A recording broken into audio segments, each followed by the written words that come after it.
Welcome to Burke Reacts. We talked episode 1. Now we have episode 2, The World of Kalki. I'm so excited for this movie tonight. Full coverage on this channel and the main channel. But right now, let's see what this world's about. Kashi or Varanasi is said to be the first place was born. It was the idea of like, what if our story ended here? The story is basically between these.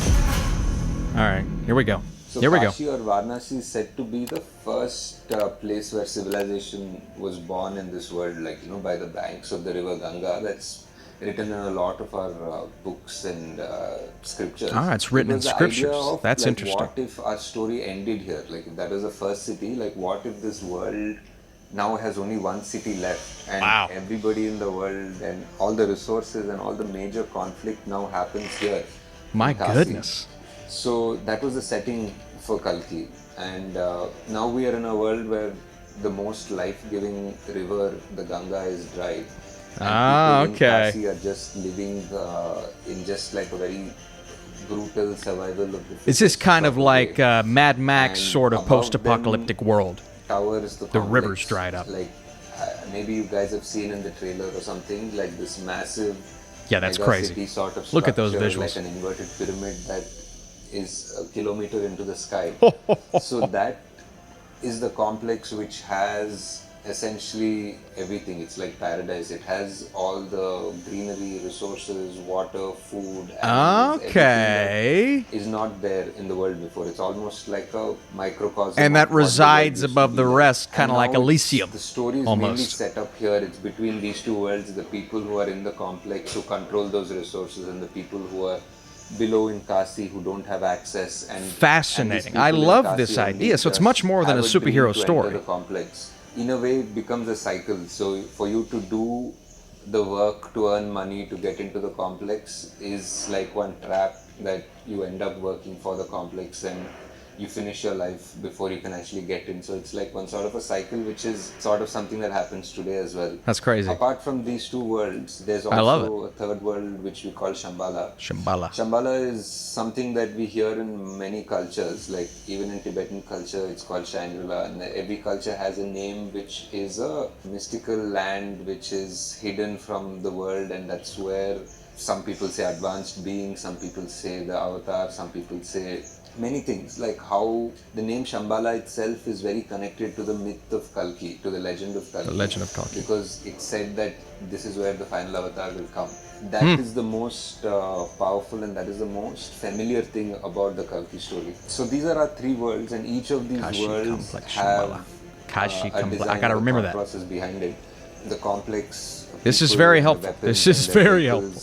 Are designed in a certain way because of what they have. People in Kasi are designed a certain way because of what they have. The world, you know, there's money which is units, and they are bounty hunters who need these units to get their job done or to finish their aspiration to want to go into the complex. And there's this third world which is Shambala, which is essentially the refuge. Oh, it's like a massive refugee camp in a way, like for all religions and all the cultures that have been hunted down in this world by the complex. Man. So they all needed a place to hide. The people in Shambala are part refugees, part rebels, part the resistance who are fighting the complex. Man. So the story is basically between these three worlds, and each of them are very unique in their own way, and how their paths cross and how the story goes forward. This is massive, man. This is one of the biggest movies I've ever seen. It's massive. Wow.